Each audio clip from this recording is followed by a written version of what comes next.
Still don't hear it.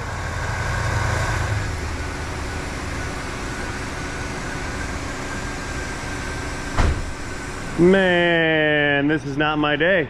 So I was trying to pull this Cobra out, this Shelby Cobra replica slash kit car, trying to pull this thing out, and it does not have reverse or neutral, and it's stuck in park.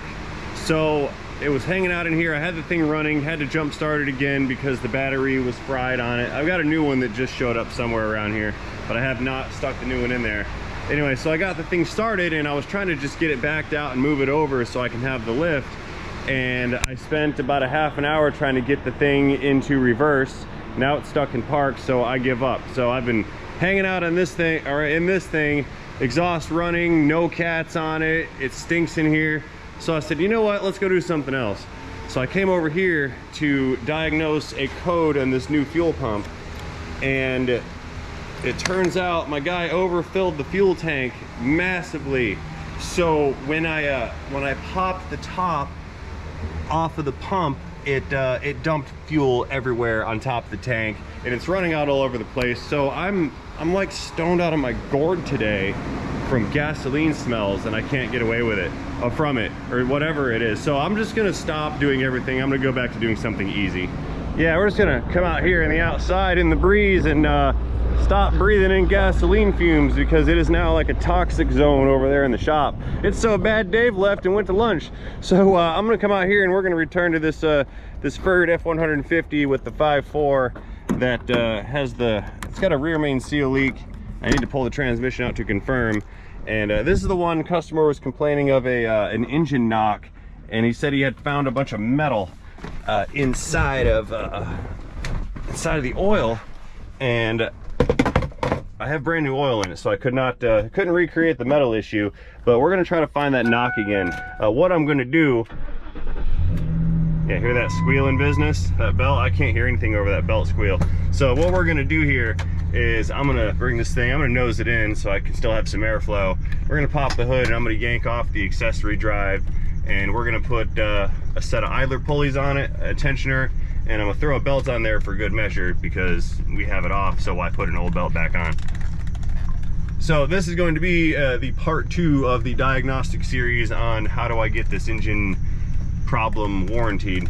So first we have to identify it, and I'm going to make some preliminary repairs in order to properly identify the issue with this knocking noise.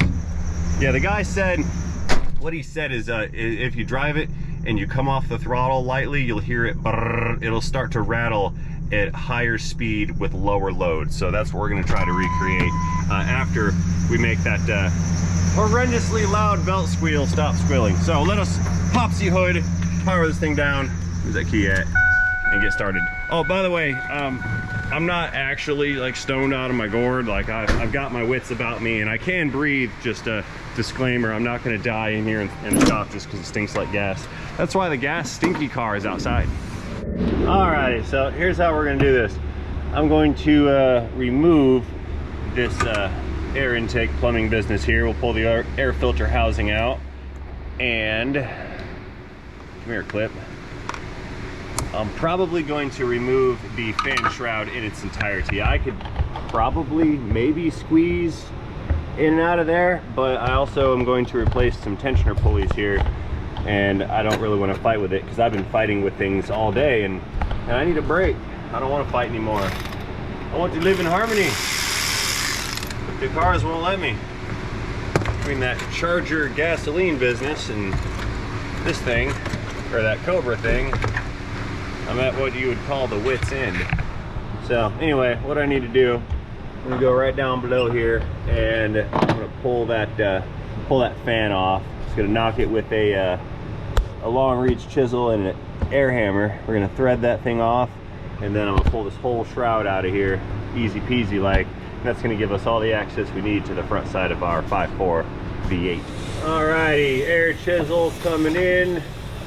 We're going right down there on the flat.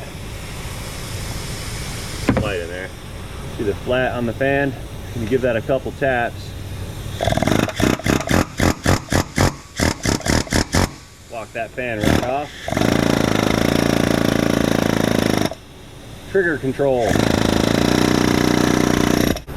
Yeah, there he goes. The fan keeps spinning when the engine's off.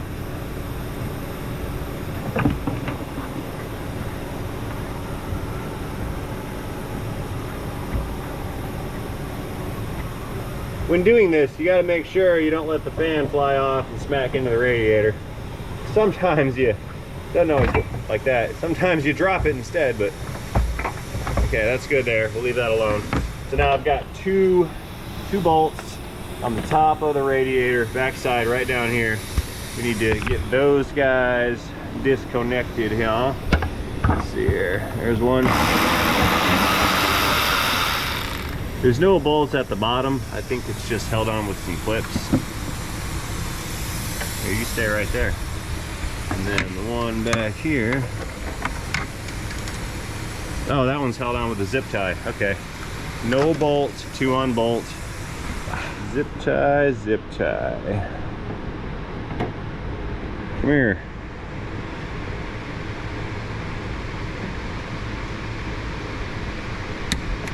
Come, oh, it slipped off. There we go. Okay, the shroud should be free to come out. Flashlight. Strong. Okay, we'll squeeze that little tab past the cooler line there. Then we need to slide it that way to get it out from the or away from the upper radiator hose on the other side here.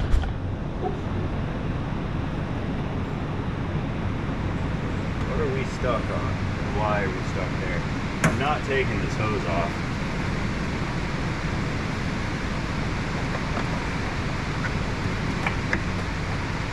Yeah, we're not doing that. Maybe I am, and I don't know it. What are we stuck on? It's just jammed in there, I think.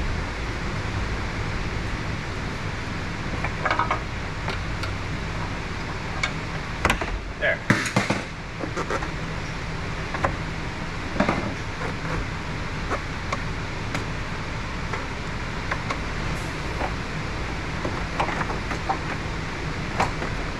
Let's get stuck in the fan. There.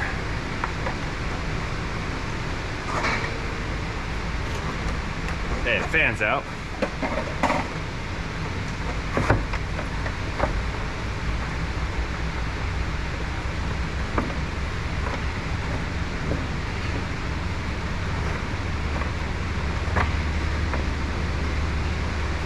Maybe I should just take the hose off.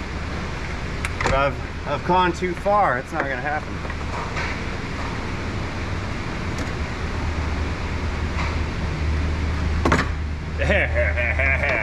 You lose, fan shroud. I win. Alrighty, so first thing we need to be thinking about here is this drive belt tensioner right down there. That's getting replaced. So it's a 1/2-inch drive, drive unit on the drive belt tensioner, and we'll stick a ratchet on there, give it a turn. Now we have loosened our tension. Pull the belt off. Mostly. We can't pull it off all the way because it's stuck with that tensioner in position right there. But we can get it most of the way. Tensioner, it's got 3 10mm fasteners. Pull these guys out, and then the pull belt and tensioner will come off as a singular unit.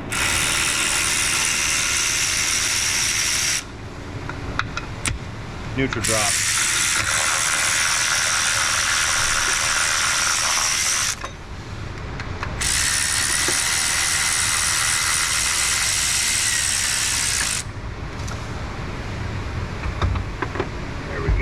Yeah, let me show you a little bit closer here. You see how,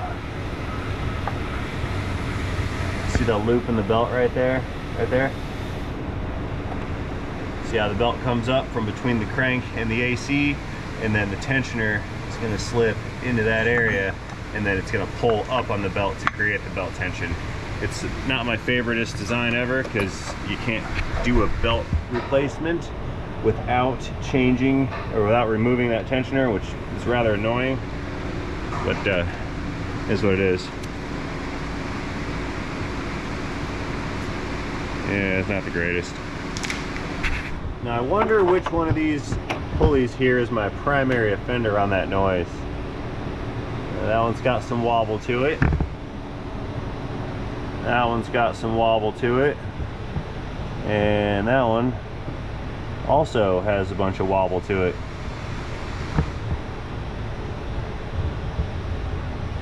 So I'm just going to change all of them. That is just how it's going to be. 13 millimeters of socket. There we go. Let's see if I can neutral drop these things out with the electric ratchet. This is the not proper way to do this. It's not an impact gun. Yeah, buddy, look at that. Okay, there's one. Yeah, see how we've got our pulley body here, and then pressed into it, this little bearing right there.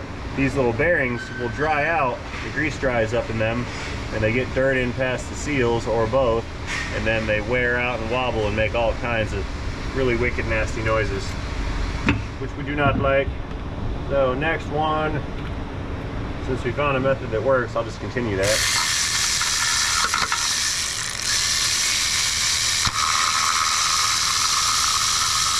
Because it's fun.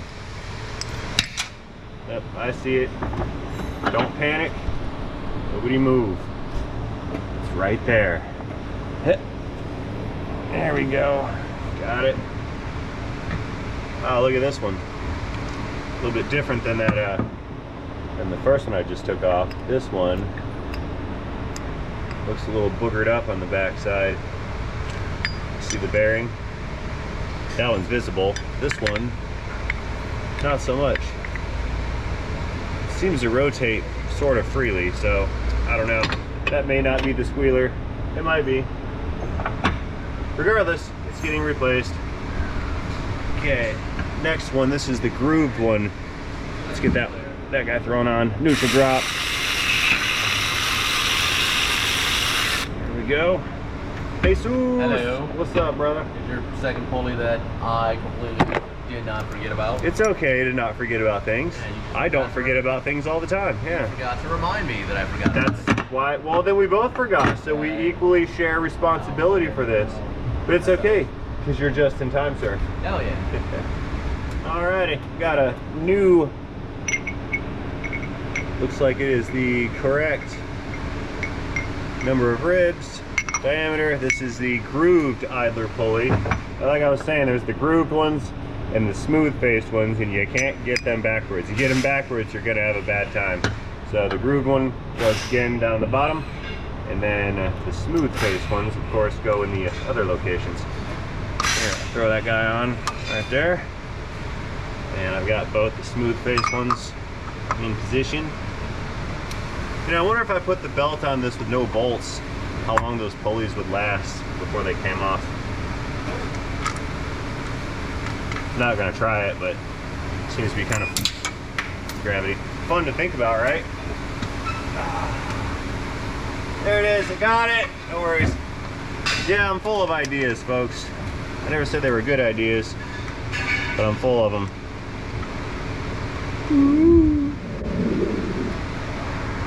There's that last one. Third hole at the bottom. Let's make them tight.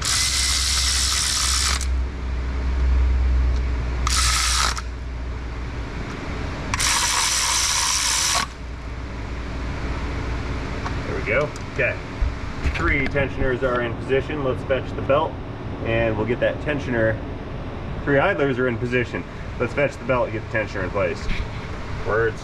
Tell you what, I'm going to blame that my vocal snafus on the fried brain cells of the day. That's what it is. Anyway, we've got our replacement belt here. Now, this is my thing, not for everybody, but it's definitely for me. I like to put the lettering facing forward. I just find that to be the appropriate way to get your belt in position, and I like it, so I always put the belt on with the letters facing the front of the vehicle. Let's see.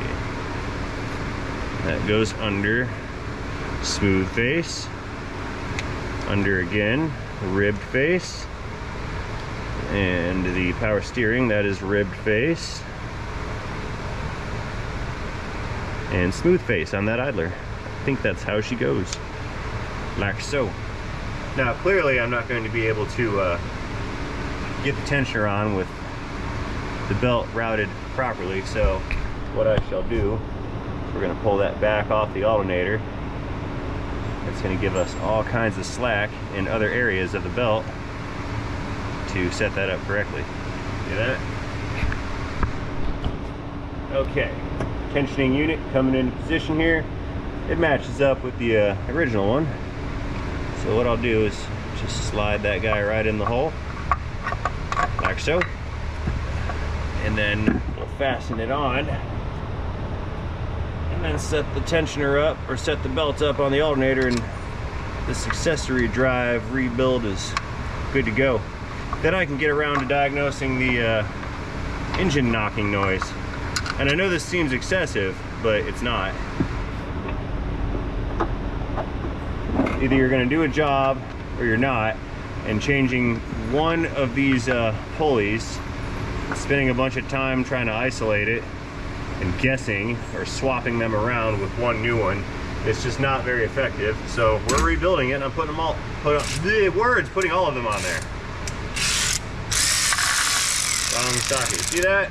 Told you I'm shot out from the gas. I'm trying to run a 10 mil bolt down with a 13 socket.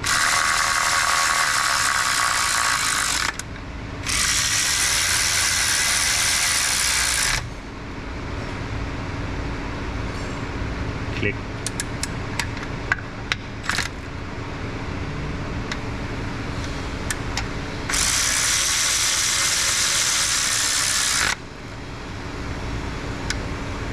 Go. So now, back to that 1/2 inch drive again.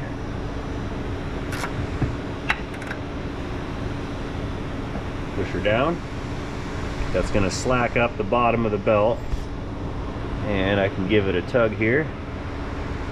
Slide it up and over the alternator. So we check the rest of the belts, make sure everybody's lined up, all the grooves are good, nothing's off. And I think we're all set. Releasing tension, or pressure, or restoring tension rather. There we go. All set. That guy is in position. So now, let's back her up and throw the fan shroud back in. Actually, no, I'm not going to put the fan shroud back in right now, because I'm probably taking some stuff apart again later on, and I'll just have to pull the shroud back out. So I'm going to throw the fan on instead. Leave the shroud out. It's fine for temporary purposes. There goes Ray cutting those corners. Cut more corners than a New York cab driver. That's the rumor.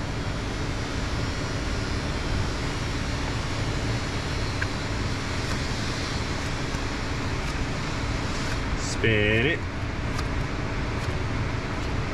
That's good. Now, I probably don't have to do it, because when I start the engine, the torque from that water pump drive is going to re-torque the that big nut. But I am just going to give this one quick little love tap. You see, folks, well, they'll thread these on, then go start it, and then just let the water pump spin, and the momentum of the water pump spinning when it hits the bottom of the threads applies the sufficient torque to tighten that down. I don't like to do that, but some folks do.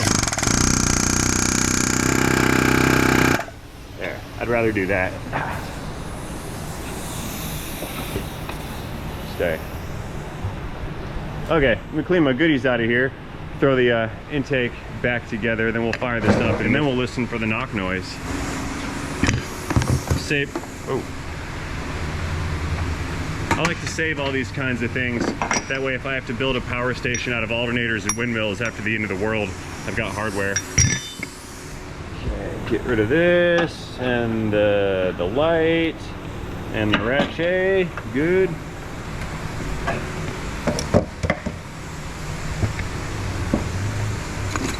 These are a bear too. These Ford air filter housings. They've got notches in this clamp that have to line up with these plastic things that stick out on the bottom. Then you've got notches. Yeah, there's one of them right there. That's gonna line up with the hole. And then you've got to line that notch up with that protrusion right there. And on occasion, if this ring is bent or rusted or deformed or whatever, these things can be a whole lot of fun to line up. I remember struggling greatly with this design when these things first came out back in the day. It was quite aggravating.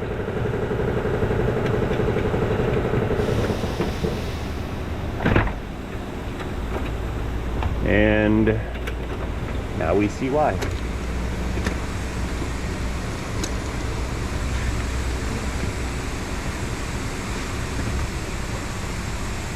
Get on there, please, and thank you. Now. Please and thank you, and do it now.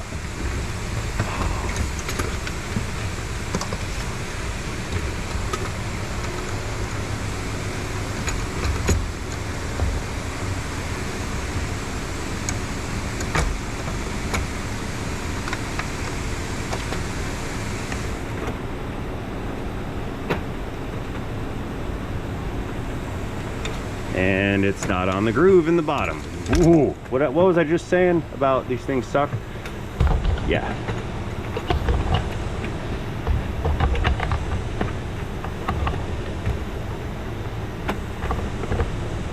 Sure, how about that?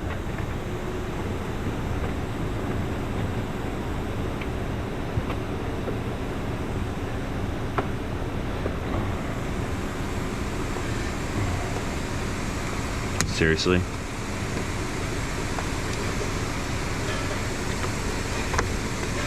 Yay! Look at me, I can change an air filter.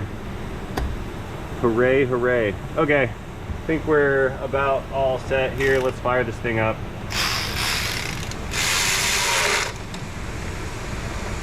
You guys wait here and stare at the fan for a minute.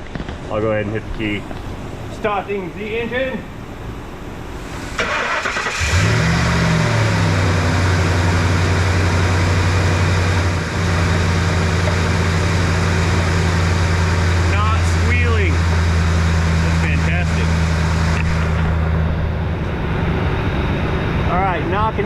Knocking noise. I don't hear it.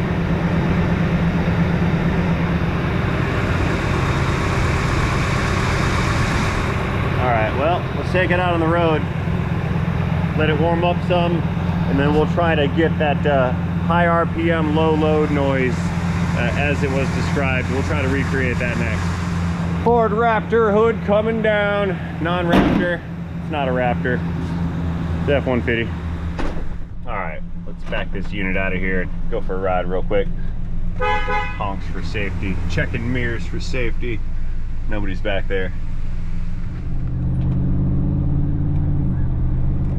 Okay, cold engine, high RPM, watch this, low load. Yeah, not hearing it.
you guys. Hope you enjoyed the ride.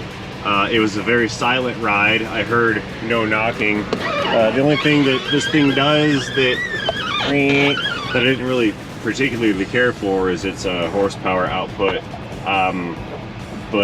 Yeah, no noises, no rattles, no knocking, no engine sounds whatsoever. I mean, the thing sounded good.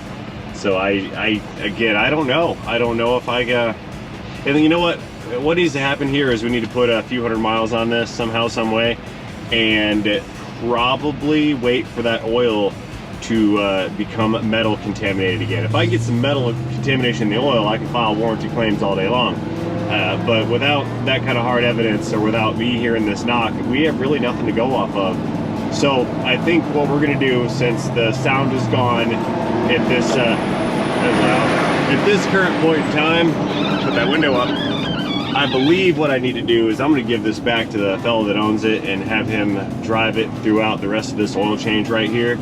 Then what I can do is we can drop the oil plug again, inspect for metal, cut the filter open for a second time, and maybe even send a sample of that oil to the lab to get it tested. That way we can find out without a shadow of a doubt whether there's contaminants present or not. But again, at this point in time, there's no direction for me to go. This is the second time I am unable to duplicate the customer's concern. In fact, I'll tell you what, not here, we're in traffic. So I'll tell you what, we're gonna get back to the shop and I'm gonna neutral rev this thing a couple times just to hear if I can't, or just see if I can't hear any chain noise or engine noise or wrist pin noise or any other kind of noise, block front of that truck noise. So in the absence of any noises after revving this in neutral, I'm gonna have to throw in the towel on this one and claim no contest. I can't fix what I can't find. So I guess at this point the only thing I have left to do is thank you guys for watching this video. Again, unfortunately, this is a no problem found second time around. You know, I've got nothing to go off of here. So having said all that, guys, I'm gonna go ahead and close this one out right now. Let me know what you think about the situation in the comment section down below. Has anybody here ever dealt with a similar phantom knocking noise on a 5.4 or even a 4.6 Triton for that matter? Let me know in the comment section down below. Do not forget to engage that like and subscribe button while you're down there. And most importantly, do not forget to have yourselves a fantastic day. See you guys later in a video, in a Ford, into 5.4, engine knocking noise, phantom knocking noise, end of transmission.